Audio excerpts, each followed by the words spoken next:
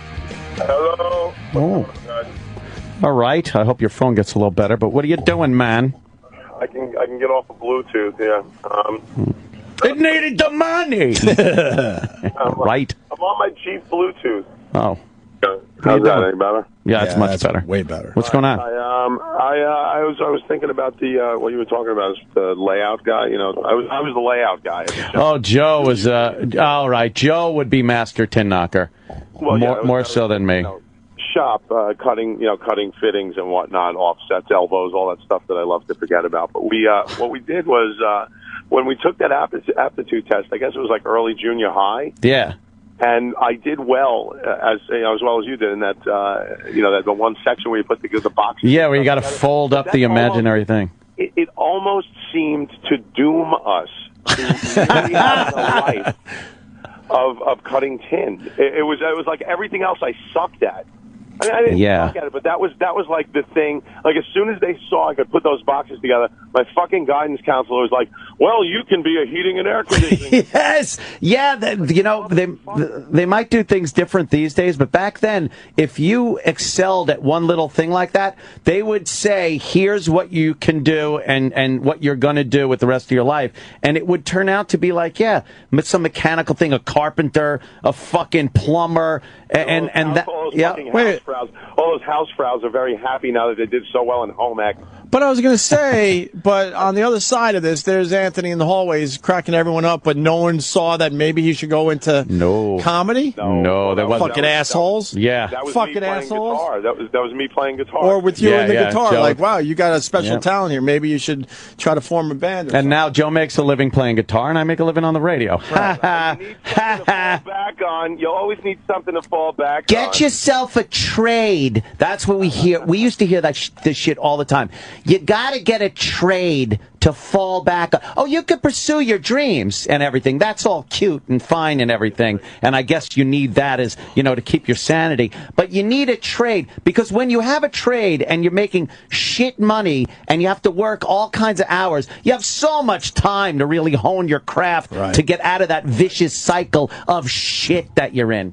By the way, I'll be honing my trade this evening at a place called the Emporium in Patchogue with both bands. Whoa! We're playing with To You and Almost Journey. I'm opening for myself. It's a dream come true. So we'll be at the Emporium in Patchogue tonight at 9:00, and it's looking like it's getting pretty full. I'm surprised. It's usually Long Island sucks for live music, but it looks like a lot of people going. So. Cool, man. All right, go see Joe and you two, To You and Almost Journey. Almost Journey. You're gonna be making it Sunday. You coming to the? Yeah, I'll pop by. We'll fucking hang out, do a little barbecue and drinking. Oh, nice. All right, man. We got to send off our little intern.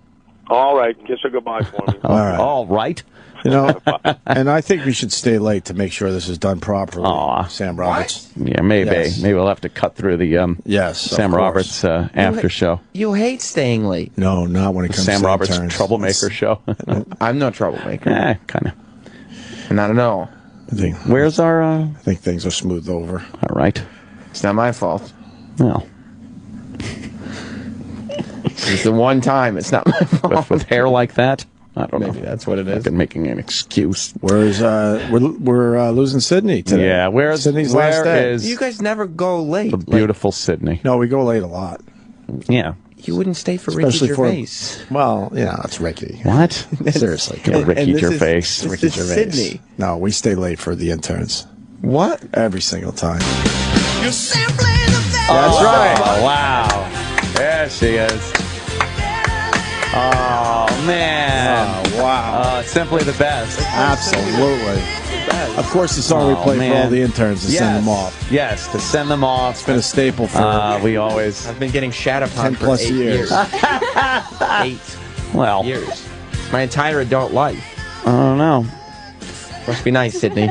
Sydney. She's done an amazing job That's right. as an intern for the Opie and Anthony show. What's your favorite thing that she's done? Look, like I said before, when there's a well-oiled machine, because everybody knows what they're doing, you don't notice. You just know it works. It's not about So the when I would specifics. look around and go, oh, my God, I don't even have to notice that this isn't happening or that isn't happening. Right.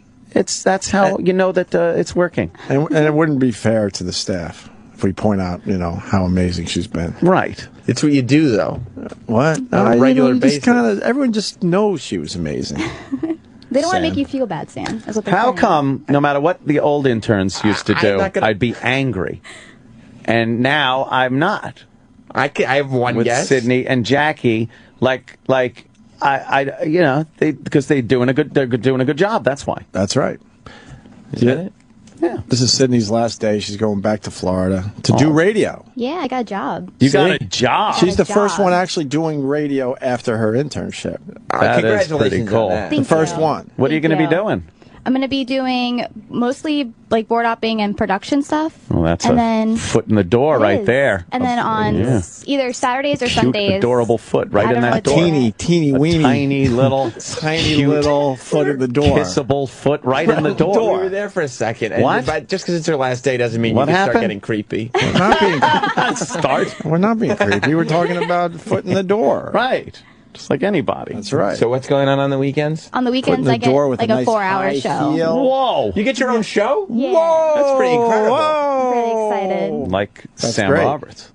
Yeah, but she's going to have a better career than me by the time. Of course she within is. 6 months. Should we have Of course. Denny come in here to give her some quick pointers? She's going to have a better career than Denny in 6 Yes. months. Well, she already does. What She kind of does. show are you going to do? Like a music show? Yeah, it's called the Modern Music Channel, which Oh. I don't know what that is. But Modern music. It replaces Like Flo the Rida? rock Don't say that in front of Denny. He'll tell you exactly what that means. Well, modern music is and then blather on. Right. What is Sal hanging out there all creepily? Because Sal doesn't understand how things work. Ever. Yeah. So, your internship here at the Opie and Anthony program, a plus in your life or a minus? Definite plus. Yeah? A solid Of course. plus. Did you enjoy yourself? I did. How were your superiors? How did they treat you? With respect? Very respectful. Very good. And your boss was Iraq. Yes. Was he a good boss? I would say so. Wow. He was a lot of fun. Can I ask a What? question? Iraq fun? Can I ask a question? Certainly. Did you ever have to put shit on your head? That's a negative. I Did did you not. ever have to grab See, into Sam? a toilet? I did not. And Should I squish grab up the- duty? I Should I hope grab none this- of this changes today. Should I grab the No. shaving cream Okay, and the good. razors? You like your eyebrows? Oh, I don't even know what you're talking about. You Sam. never had What to are have you your talking about? Stop. eyebrows shaved? No. No. Nothing like that. No. We thought that kid was Hispanic. We were just doing him a favor. Shaving the eyebrows before they tattoo him back on. Well, Might know something about that. this is Mars does, certainly. this is so sad. Do you know about the tattooing of... Sad day. Oh, look. Oh, wow. Here it Balloons, is. of course. Sydney, look, we Look, got you. Red, white, and blue balloons. balloons. Jackie, this is exactly what's going to happen to you when you leave us. Yes. You so not so sad. much, whoever you are. What channel does that kid work for? The boy intern just brought in He the has cake to bring and- in the cake. and the balloons. And the balloons. And then Jackie walked in behind him holding nothing. I just sat down. She's already worked hard today. Exactly. Insane. Yes. I'll help you. Aw, they're opening up the box. What does that say? Good luck, Sydney. Yes. Oh my God. This is how you do things, Sam. Since when? It's been a while. Since I don't know the how beginning. long. Yeah. We're For a finally long seeing time. some results here. You know what For a long happened time. when I was an intern? I didn't get a goodbye, and then I went back to Syracuse, and I called the show one time. Scorch. And you guys didn't take my phone call. Oh. That's what you remember that, don't you? I felt like, who is that guy? What was Who his are name? you, though? And I just sat on hold like, well, it's intern Sam. I'm back on the phone. They were like, yeah, we're not taking that call. 45 minutes just pacing in my dorm room. Sam, it's not Did you about ever wear an adorable little summer dress like that? No, I could have fit in it, but I did not Oh, ever. you could have back in the day. Yeah. What kind of Not cake anymore. did we get? I know, but why don't you tell the people, Oh, Sydney? what kind is it? I don't know. Oh my Why don't you cut into it and see, right? She's got a hand. Why should could I use a spoil little- the surprise? I know exactly what kind of cake it is. I could use a little piece of cake. But I'd rather you be surprised by what we got. She's got a handful of red, white, and blue balloons. Oh, now they're on the mic. Let me. What's that? What's the kind of cake? What's that? Yes, it is. I'm gonna have to take a picture. Hold on. Let's Who's that? get him out of there. Who? Oh, That's the boy cake for intern everybody. who's cutting the cake with his shaky hands. Oh God! Don't touch it. You're doing great. You're doing a great job. Oh, and Sydney's just condescendingly telling him he's doing a great job. Sydney, I'm really excited about this cake. I just want it. Sydney, some thoughts on your internship. Some thoughts. Oh, I Maybe know. some We do highlights. Highlights? Or any kind of thoughts. The fact that there even were highlights to her internship, which shows you how unfair this whole Don't thing touch has been. it. Well, who is this kid? And why Let is he touching Sydney the do cake? it. If someone's got to touch the cake, I don't mind eating a cake that Sydney's touched. Take a hike. This is intern douchebag. You take a hike. Look. It's for the show only. What, he's going to be interning next semester, or? I think I got a great picture right there. Yeah, Iraq just literally shoot intern douchebag out of the studio. Wait, are you guys sad that you guys are separating? Sydney and Jackie, are you sad? What you a guys team you've made. You guys became friends, right? I'm coming to Florida soon. I'm going to drive to Florida, so I'll go see her. You guys are now friends, The right? people that work here don't even like each other. How can these two like each other? Because we're awesome. Because we have a very good work environment. Yes, yes. It's very obvious. It has been very Can I nice. touch You it? can Oh, touch you can away. touch whatever you want. I don't care. Smear it all over yourself. Doesn't it smear it all over yourself? I'm sure you got a change of clothes. There's something different Jackie- about a cute girl touching the cake that you gotta eat, or some greasy fucking dude. Jackie, what we're amazed by Douchebag. with you, me and Anthony talk about this almost every morning. What? We've never seen a duplicate outfit. Thank you, because Yeah. I have actually tried very hard to do that this summer, and I have never worn the same shirt twice. It's been a fashion show. I feel It's been a fashion honored. show I every feel morning. honored that I you just- actually noticed. Oh, Of yeah. course we noticed. Yes, I mean, we noticed. when someone makes the effort like that, we notice. I made a very hard effort. I make the effort, though, to try not to repeat out. Yeah, you're dress dead. great. Sam, I try to dress nice Sam, all a the time. different outfit every day for her internship. Every day. day. And the last week will be exactly the same. She'll touch it off with like a little skirt, or put the little hat on, or Of something. course. It's just amazing. We've noticed. You've never What kind- ever what kind- appreciated my What kind of dress. U-Haul do you need to get back to Rochester with all the clothes you brought down here? Yeah, me and my mom are going to have a difficult time moving me out.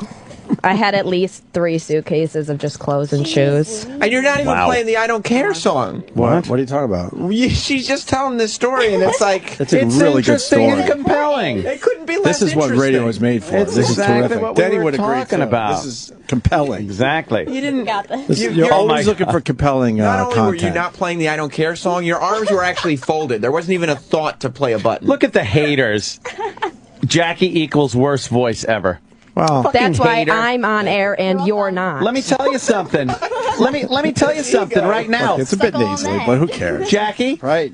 Yes. bounce. Thank He's out you. of the room. Thank you. Out of the fucking room. But he's right. You don't She's say got a- that shit. She's got a I got an horrible awful accent. It's all right. Everyone's already told me I need speech I classes think it's before You endearing. live in Rochester. That's how they speak. Why are we making fun of her voice? They all Exactly. speak out of their noses I up think there. it's I lived up there. I think it's very endearing. just go like this, and you could sound like, you're from spinach. Rochester. Spinach. See out. I love Hey, that. see out. Does anybody want a piece of cake? Minnesota. Yeah, a little It's the bit. best when Roland makes fun of me, though, because Roland only has one accent for every place in the world, so he always does a hick accent. So I'm from, like, Alabama every time he makes fun of me. Alabama. Very nasally up there. Isn't that where they grow spinach? Spinach. I like that. I brought you some thank Alabama you. spinach. Thank you. You know what? Insanity. The sweetness of the cake represents Sydney's tenure here at the Opie and Anthony show. But it's covering up the bitter part of you having to leave us. Very sad. Very sad. Bittersweet moment. You're right. It's very sweet. It's a sweet moment. She's supposed to leave. None of you guys notice her today, and then forget she ever existed by Monday. Yeah. That's how this works. Why don't you join the haters on Twitter? Yeah. Why don't you go fucking join those Can we people? bounce you? Right. No. Fucking blocking you on Twitter today. You How really dare you? are. You're a fucking hater. Negative Nelly. That haterade. E-Rock Get that comment? shit out of She here. also wants to know that when you're done, if you could take a moment to take a photo with her before you. Of Anything. course. I'm surprised they didn't ask her to take a photo. I'm camera. Oh. I want a summer camp photo. I do want that. I made sure I was Yeah, camera. we should. We do need one. Their office was summer camp, and you guys Sam. just let it be summer camp. But Why? I made sure I was camera ready today. You did. I didn't take a picture with Kennedy. I didn't take a picture with any of the Breaking Bad guys. No. I haven't taken a picture in a week or so because I didn't feel like I was camera ready. But for you, I'm You look camera handsome. ready. Thank you. Which means that you Thank knew yesterday or this morning. I actually got the haircut knowing this day was coming. Wow. Why would you know Wow. when your last day was? Because That's so cute. Because I checked the calendar around here, Sam. It's been circled for months when her last day was. She didn't even know what her last day was. No, me and Anthony did. We knew the whole time. Yeah. We just knew in our hearts. We Yes. felt- In we our felt- hearts. We felt the longing knowing it We was knew. coming. We knew. Oh, Sydney, Oh, I shit. only wish the best for you. I hope the this show was has a this kind good of what? budget to bring cakes for the interns. Of course it does. It's time we step up. We step up and let the interns know, job well done. That's what I say. The cake is delicious. The cake is freaking It delicious. is unbelievably good cake. It's wonderful. Can't stop eating it. It's so wonderful. I mean, this whole display's been appalling. What? As you eat her cake? It's good cake. As you eat her cake? Hey, jealous. You can't be upset with a cake in your belly. That's Aw. not how it works. Right. Words of wisdom. And you get to do it next Friday, too. Oh, She's just too adorable to be mad. I know. You can't possibly be Wait, mad why are you at done them. next Friday? Summer's not over next Friday. What? Where are you No, going? but you guys decided to take that week off. That was supposed to be my last week. Oh, no vacation then. That's it. All right, let's move around our Let's vacation. move It's not our too late. vacation. It's not too late. Let's move our vacation. We're gonna move our vacation around. No, we can't. It's too late. No, we got to move it around. Sam. Jesus. Oh, that's not very nice. It's too late. Sydney, final thoughts? Final thoughts? Yeah.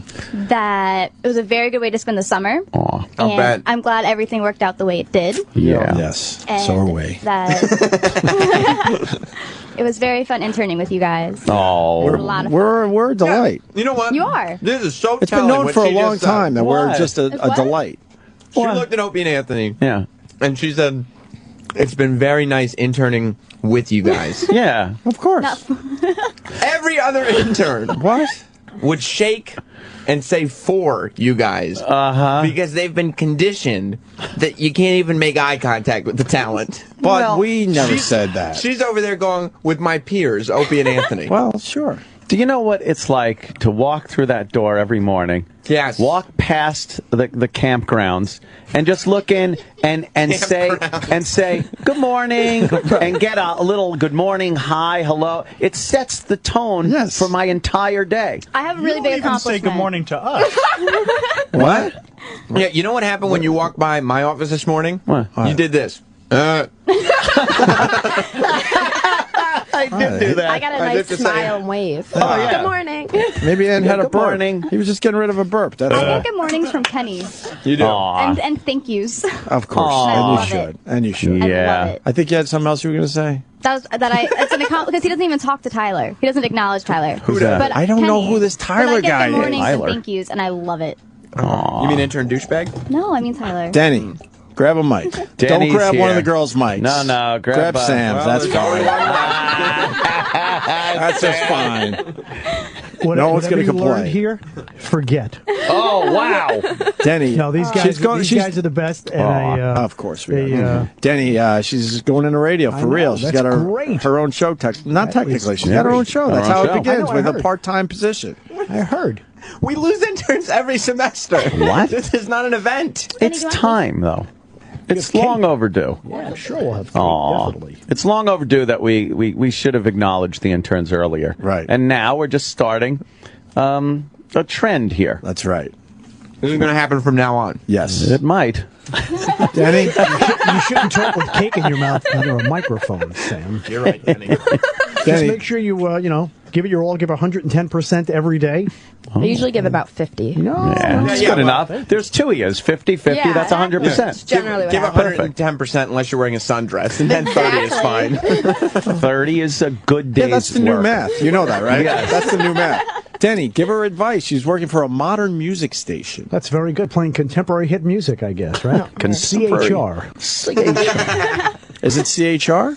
It's modern music. Do you know what CHR means? Contemporary hit music? I Contemporary hit But music. did you know that before he said that? No. That's okay. Unless it's You'll learn, right? You'll learn on the job. You learn. Why? She just said Those are those things they teach you at radio music doesn't school start with R. that don't even matter. Right. CHR. Yeah, it's not. Contemporary hit music. I thought you said And everybody CHM. goes, yep, you're right. Well, Is the R silent? notice. I didn't either. I was like, that's adorable. Because before she even said anything, it was cake on my correct. Correctamundo. What's the slug line for the station? It's like brand new because Yeah, it used to be. Yeah, you'll worry learn about that the It used first to be day. the Make rock one up. station I worked at because I had the Oh. same thing before I left. Oh, It'll be written down somewhere for you. It's fine. Yeah, you It's keep it on called a the 3x5 index card in front of you. Make sure you open and close the microphone with the call letters, the positioning statement, and just always move forward. Move forward. And stay abreast of everything going on in pop culture, like Sam does. I mean, this guy he just knows everything about pop culture. A lot of good it's done me, too. Too bad he's such an Don't worry, just too bad he's such an asshole. too bad his hold on to that. voice is fucking horrid. Right. Sam, you know what you need? A suit. Tell me. A suit. A suit. And processing. Yeah. Right, Denny? Huh? Little inside reverb, lingo right there. Little little reverb. band, make, yeah, little, make believe you're in a gym or something. Takes care of a Sal. world of hurt. Sam. Optimod. Yeah. Sydney. Yes. Any chance in the future that you might come back and visit? If I'm invited, If you're of in, course. You're let invited. me tell you right now, open invite. Anytime you're in town for What do you anything, think? What do you come think? by. You didn't. What do you think? The intern last semester, you shaved his eyebrows, and today you didn't remember his name. Did we literally kick him out the door Yes. at that point? Yeah. With no eyebrows. What are you going to do? It's on Her video. eyebrows are too pretty, though. Yeah, of It's on course. video that Anthony didn't give a fuck because I was filming something in the elevator and it's like, well, I'd love to stick around, but the weekend is here. Oh, is it me? That is true. It's me leaving him in the elevator. Hanging. With the intern. Well, Right. my truck was out front. I had to go. So you'd visit and stuff. Of course. That's Yay! cool. Yeah. Jackie, what about you if you're back? Always. Yeah? Always. Yay! Well, you know what? You two always have a home here. Aw. You know I what? don't even feel like I have a home here. I think what we're going to do is we're going to take a picture today and we're going to fucking put that picture right up in the studio somewhere. We should. To remember the good times. We should. Good times, great oldies, right, Denny? I like that. I think right. it'll set. I think it'll set like the bar for future interns. It's Yep. like you got to live up to these two and what they accomplished here. Oh, You're so special. don't walk in here with a dick. What? Said, don't walk in here with a dick. That's very rude. Yeah, I know it is. Terrible. We were talking about that. You weren't? No, we're talking about her. She didn't wear the same thing twice. Who cares? What an accomplishment! That's Look how happy we made her by initiative. noticing that. It made me very happy. We Sam, noticed that. You're looking at it like, who cares? I'm looking at it like she had a mission and she accomplished it. That's right. That's a go-getter right Setting there. goals. That's Setting goals and knocking them back. And accomplishing those goals. You look at, did she fucking copy something? I look a little deeper. Does she have that passion with her own life And to do something where like did you that? get the T-shirt you're wearing? I don't know. Office. In the back office. Oh, look at that. Our office? But he hasn't worn that yet, so it works out. Yeah, so you know what happened too? I know I've come in here a few other days where I've stayed overnight in the city and put on the same clothes from the night before and was like, let me keep my arms down and shit like that. I knew I would have to hug Sydney goodbye. And I didn't want to be stinky, so I washed up in the bathroom, put on fresh deodorant and a brand new shirt. You know, that deserves a little. That's so nice. I didn't want to be offensive. I didn't want to be offensive. That is awesome. That's awesome right there. People, and he Denny? I gave him a shirt. Gave him that nice shirt. That shirt was horrendous. Oh, what, the Denny. Cousin Brucey one? It's in the garbage. It really is. It's draped over the garbage. Well, you could push it in. That should be in the garbage with Cousin Brucey. There it goes. Roland's cleaning his cake dish with it. That's not nice. Oh, that isn't. Enough of Cousin Brucey. Cousin Brucey's a legend. Yeah, but know when it's time, okay? We love the Cousin Brucey. Yeah, make some room for the rest of us. That's They have right. a giant poster of that in the lobby, too, with all the acts that signed it. It's great stuff. Cousin Brucey. Yeah. All right. Anything else for Sydney?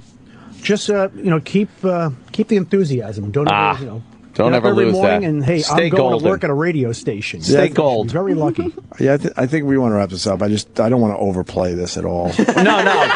You know what I mean? Subtle. Yeah, we want to just keep it subtle. Keep the appreciation It's pretty subtle. obvious how much we're going to miss her and stuff. There's a half dozen balloons hanging off one of the microphones. Well, sure. That looks really adorable. There was one more, but it popped. Well, it's right on the light. It's okay.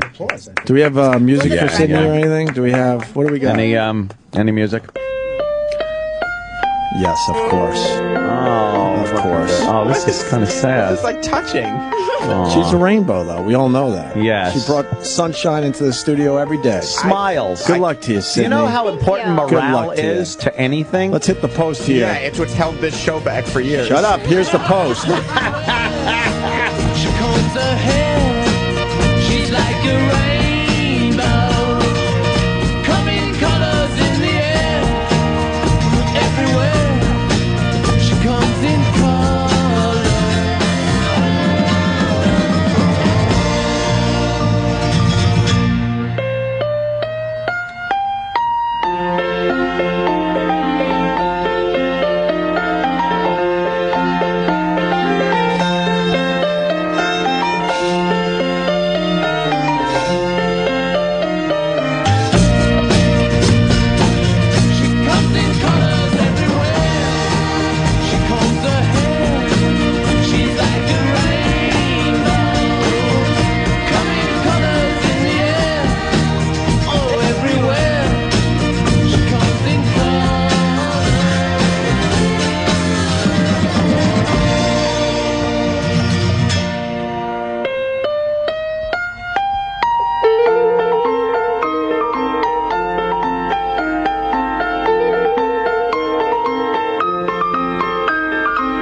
seen her dressed in blue.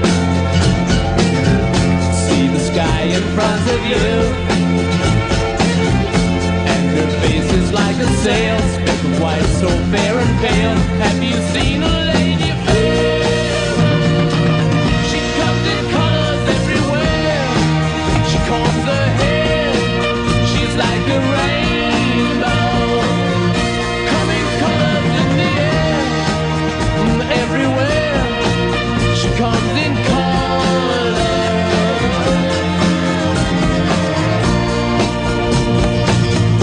Have you seen her all in gold, like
show is pretty much over. The show will be available later today with SiriusXM On Demand. After ONA Live is next. This is After Opie and Anthony Live. Here's your host, Sam Roberts. Yes, sir. It's After Opie and Anthony Live. DJ Who Kid has stopped by. I love this song. It's great, right? That's why I made it the intro. I know all white people like this song, you know? Yeah, it makes us feel better. It's like, oh yeah, no, we feel your pain. We're there with you, Kanye. It's like, you know, the most racist rapper and white chicks for their birthday. Is it their birthday or they no? This is them out? Who Kid walked in because like you guys think this is all just a little show thing, but Sydney and Jackie are still here. Hello. Hello, welcome. Hello. And Eric, make sure when intern douchebag is done cleaning up the studio, he gets on the phones. Will do. All right. Douchebag. That's our boy intern. But like everybody might think that it's like a party for the air. It's just like, oh, we're just goofing around on the air. True or false? The party with balloons and cake and song and dance continued throughout the break. Absolutely. It's ridiculous. Some serious Including a folklore going photo in there. op. Yeah. Photo ops. Taking pictures. Like, Who Kid walks in, and he's just like, what the fuck is going on here? You know what this is? He just joined in, though. It just happens to be her last day. Oh, so you have to say, get the fuck out of here. Here's the balloon. Everybody thinks, I guess, that these lady interns are the second coming of Jesus Christ. Because I've never seen a celebration like this, especially on this show. How much you got blow on everything, like the cake and everything? What do you mean blow on? No, not like, you know, Which like, is a weird not question. Oral sex. I'm talking about like how much did you pay? I'm sorry for the ebonics, but yeah, I don't know how much it was. I certainly didn't pay a dime for it. I was not a part of any of this. We were told spare no expense. Yeah, there's some real shit up here, yo. I mean, I didn't think it was a good idea from the beginning. It's just rude. Well, none of us had little celebrations. You know what, Who Kid? You know what happened when I was an intern? I interned for the Opie and Anthony show. You never got no shit like this. I was sent back to Syracuse with no hoopla. I was back in school. And then, like, a week or two later, I called into the show saying, hey, intern Sam is on the phone, blah, blah, blah. Nothing. I didn't even get on the air. They just left me on hold. How did you get this job? You didn't have to suck dick to get it, did you? Yes, I did. I did. Yes, I did. I'm glad and I it was worth it. You didn't? It's worth it. You're popular. You're on the top show. Yeah, I'm huge now. Yeah, it's like but, that cock. You know, you didn't have to suck a dick to get here? No, I haven't sucked no dick. I always assume, because there's stories about you. You did not. I had to be on somebody's dick. That's the difference. Okay, that's a whole... You have to sweat them like, yo, you ill, son. Right. He was here. He was in well, I'm not going to bring Who? it up. Oh. Who? He was just in here. Who? Opie? No, not Opie. Oh, I don't Opie's the idol. I'm talking about somebody I had to sweat to get the job. Okay, you don't want to mention names, huh? Hip Hop Police? I mean, you know, I have some urine in my bladder. Okay. I know what you're saying, and that's, I don't know if you had to be on his nuts, I'm take a piss right now. I bet you do. You're enjoying your intern cake. I'm mad it's not red velvet. This is not very blackish of you. Yeah, black people love red velvet cake, huh? This is some chocolate shit. So I already Red see velvet is chocolate. Is it? You always thought red velvet was just red velvet. It's just what it is. There's vanilla, there's chocolate, and there's red velvet. Yeah, I'm very ignorant right now. Don't fuck with me right now. That's like, you know, what's your favorite? What are some of the fruits you like? Well, I like apples. I like bananas. I like blue raspberries. I like watermelon, bananas. Right. Mangoes. Right. Let's go to Joker. Sorry, yeah, girls. hey, Sam. I just want to take a moment and let Sydney know how much us as the listeners really appreciated her every appearance on the radio. Insanity. We're really going to miss her, and stay away from Who Kid. Yeah, I know. Who Kid was in here. Who Kid is out of his mind. I know. My dick is on the chair over there, too. Sitting next to her. Who Kid is sitting, he walks in during a commercial break. Yeah. And the guy who runs both this channel and Shade 45 is in the studio. All right, go take a piss. And Who Kid's idea of a good joke is he walks in and he goes, man, this is what you do to your interns? We impregnate ours.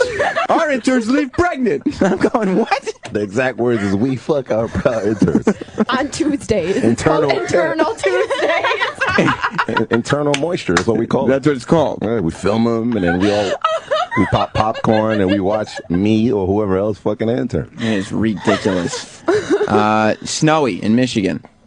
Sam, how you doing? Good. How are you? I have to put it with you, sir. I am appalled, I say, appalled at the total favoritism being played on the show for these female interns. That's right.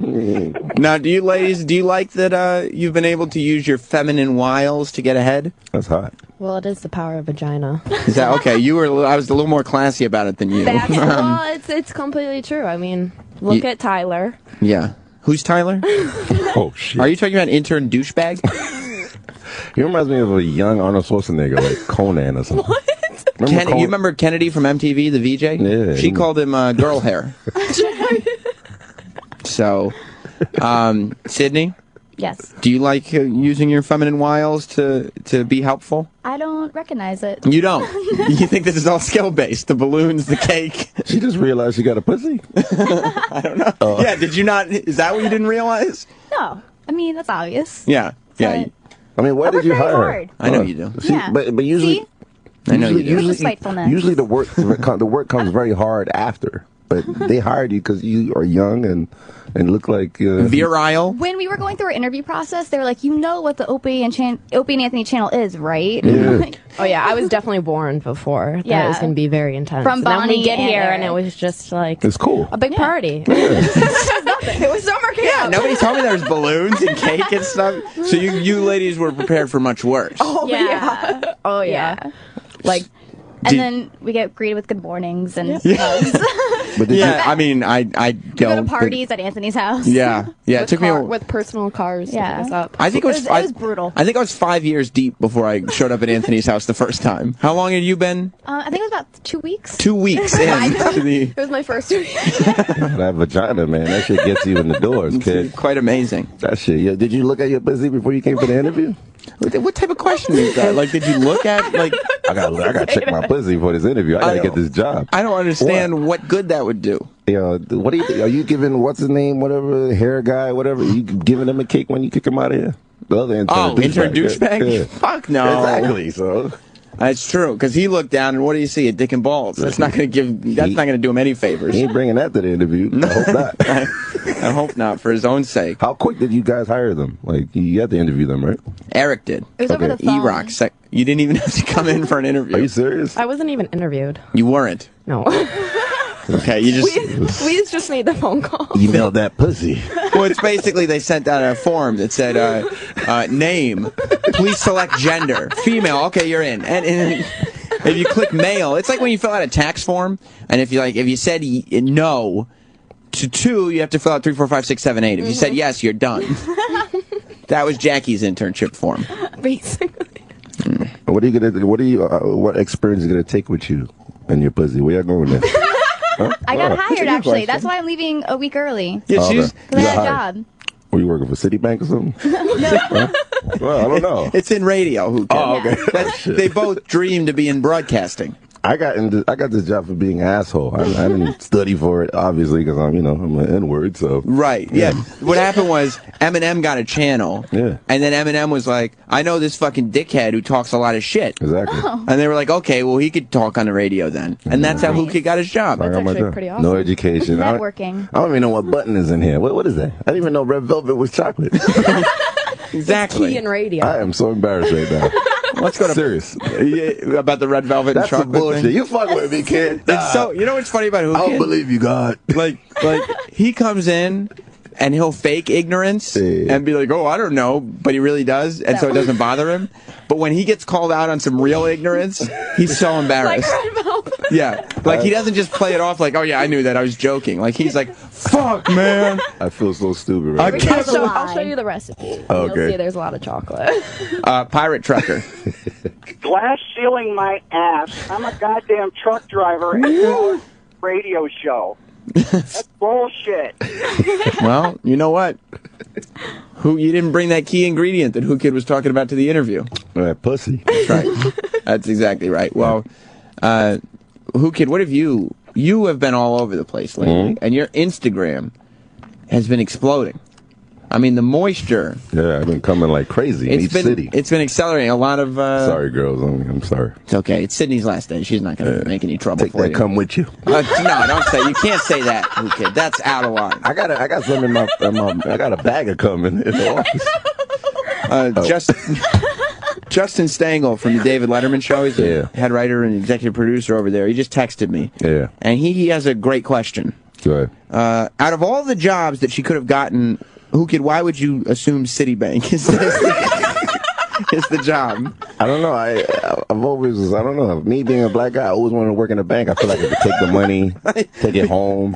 I got you. Bring it back. For me. Right, like when you're working in Subway, you could take a couple strips of bacon and just help yourself. When you're working in a bank, you shove a couple hundos in your pocket. It's only been the last couple of years you see black people work in banks. It's always been like the white guy in the bank. I don't know. I don't trust black people with that shit. I do my banking online. And when you do your banking online, kid, you don't see color. Oh, get out of here, bro. You don't.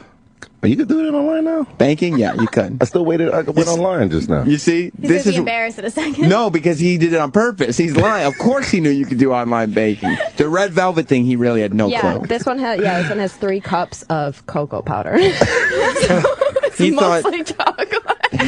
He thought like red velvet is like strong, like velvet. Like cocoa is grown from the ground. Like you know what I mean? Like there's cocoa is a natural product. There's velvet. Red velvet's its own ingredient. Yo, I'm gonna grow me one of them red velvet trees, son.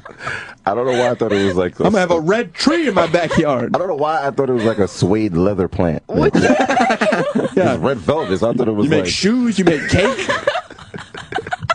Yeah, the reason I brought the Citibank thing up because I DJ'd a private event for the Citibank president out here, and it was amazing. He had like naked girls in the pool. He had like 10,000 square feet. All the rich corporate people came, and it's like if you're the president of Citibank, that's like.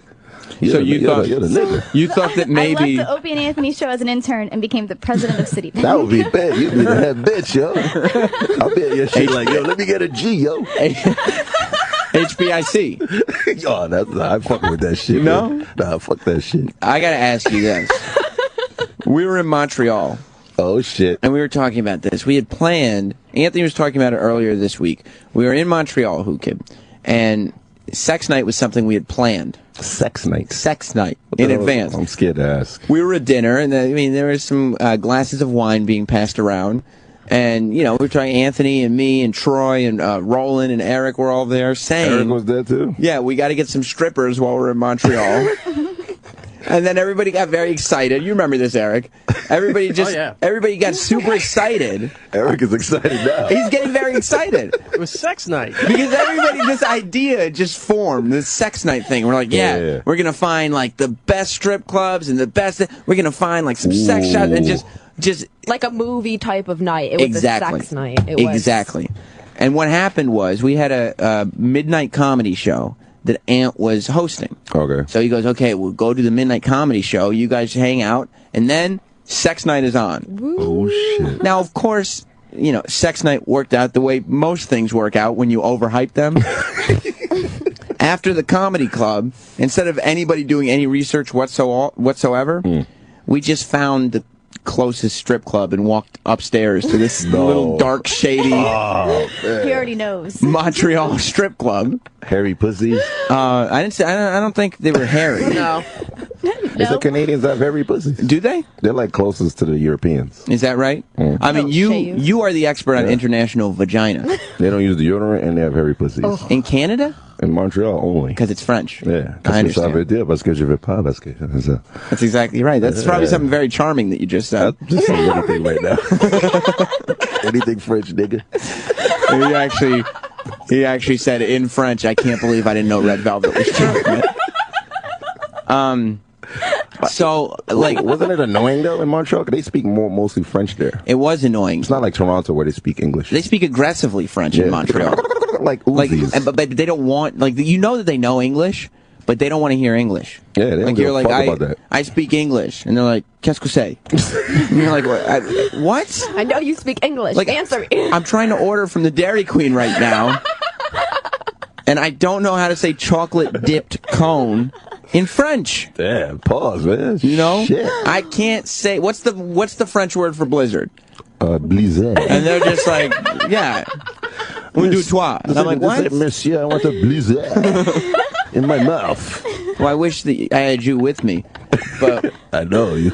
You know, the girls at the strip club were, and we were looking around, and Montreal girls are very cute. They're bad. They're slamming. Yeah, they just have hairy pussies. I don't know that, but I'll take your word for it. But like every girl, like this guy don't cheat. What a loser. You do, correct? Yeah. Yeah, quite frequently.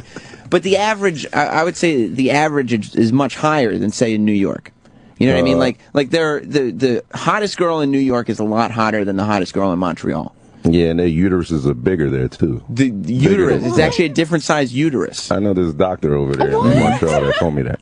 Okay, I mean, I'll take it. He's a doctor. When you have a big cock, you got to do these researches. Man. I see. I would know, kid. I know. It's not my problem. That's how you showed it to me, but I could assume you don't have a big cock. That would be your assumption. But you know what I realized, and I think it might be because, because I'm married. Yeah, I know that. Beautiful,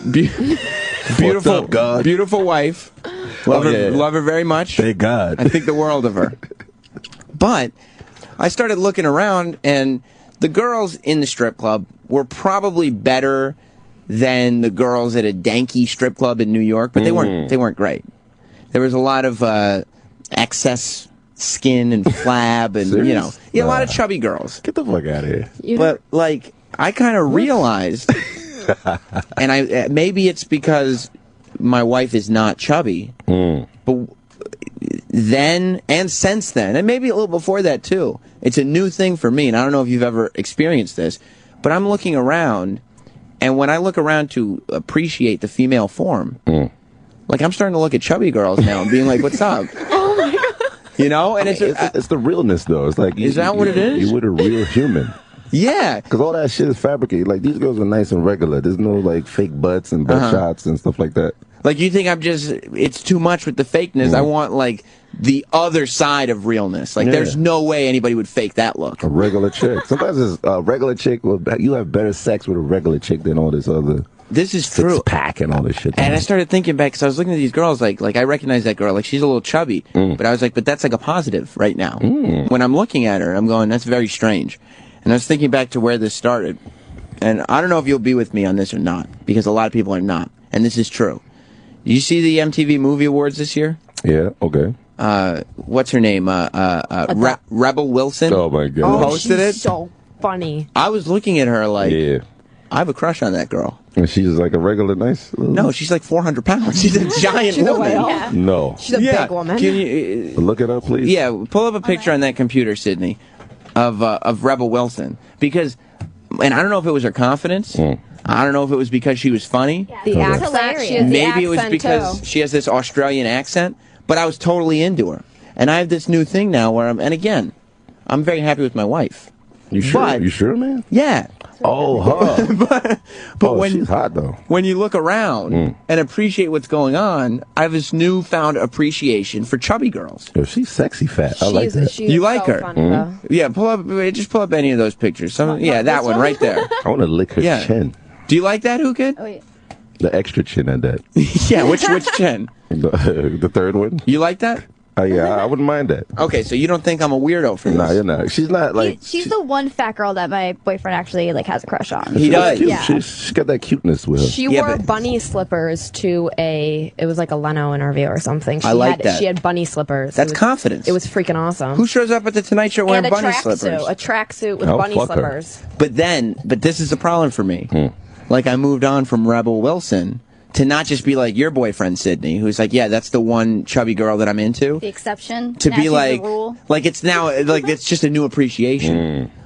Like what happens if I sit there like I'll start passing my wife desserts or something like that? Like, hey, no, don't be bashful. Put a couple pounds on you. Did you ever have a phase where you could you go around the world banging women? I mean, I had a big fat Arab chick one time, but you didn't? I just wanted the experience. It was not all that though. But I wouldn't mind messing with a fat white chick because that's every black man's dream. Well, yeah, I mean that's just a stereotype. I would avoid that if I were you, just because it's embarrassing. I used to have a crush on Oprah when she was fat, and then when she lost weight, I stopped watching it. When she got fat again, I watched it again. Yeah, but don't you know, if I can be crass, when you're inside a woman of that size, Don't you feel? Doesn't it feel a little like cavernous? Believe it or lost? not, fat girls have little pussies. Is that right? Believe it or not. No way. I mean, you girls are not fat, so y'all got big pussies. So what about the food? It's always reversed. Skinny girls have better sex than the bad, incredible girl. I mean, that would mean I'm not wrong. Fat guys probably have tiny little penises. I mean, get rolling it here. I don't know. we need an expert.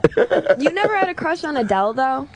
She's Hell a little no. bigger. She's and annoying. Oh, really? Yeah, Adele seems a little too classy for me. She's a fucking piece of That's shit. true. You know what I mean? Not like Rebel at all. No, Rebel seems like I like trashy Her name's and chubby. Rebel. Yeah. Exactly. She got a dirty mouth, too, man. Yeah, she's very dirty She's really mouth. clean. Like Adele is like a deep, emotional, but I can get that away from me. She wants you to hug her after you fuck her. You can't hug that big thing. Right, like imagine cuddling her. That's the thing. Imagine trying to spoon a girl that size. Yeah, you wouldn't even be able to You see would me. always be the little spoon. Yeah, you'd be the little spoon. Always. As a man, you have to feel like you could spoon a girl and kind of scoop her up. How tall is your boyfriend, Sydney? 6'6", And you're how tall? 4'11". So he's just a man around you, right? He's gigantic. Like when you're in bed with somebody like Rebel Wilson, like what am I? Look at this arm, kid. It wouldn't make it past her shoulder. Oh my god! She would lay on it, would just fall asleep immediately. Oh no, my bone is You just have to turning into amputate powder. it. Yeah, but believe it or not, and a lot of your fans would agree because a lot of your white fans fuck white people, right? I would think so. Fat chicks have little pussies. I don't know why God made it like that, but it doesn't make any sense. Maybe it's God's little treat for the rest of us. I'm not even making this up, yo. This is some real shit. I fuck white bitches, so I know. You know what I'm saying? Maybe it's like a surprise. You know, you decided to go with a fat chick, so the Right. God's like, you know what? I'm gonna reward you for going with a fat chick. Like Here's a small like a pussy. Cracker Jack box. Exactly. Like, With a little ring in the middle. Yeah, I can't wait for some caramel corn and nuts. Exactly. What? A Dakota ring? A stick-on tattoo? A temporary tattoo. This is incredible. It's like a It's the small, exact same it's a thing. small fallopian tube. It's like very slitty. You That's know? what it It's is. It's like a I little, like that you know all the genetic medical terms. What? So you do, but you do need a large uterus on a girl. If you want to do fellatio, yeah. Okay. Thumpy.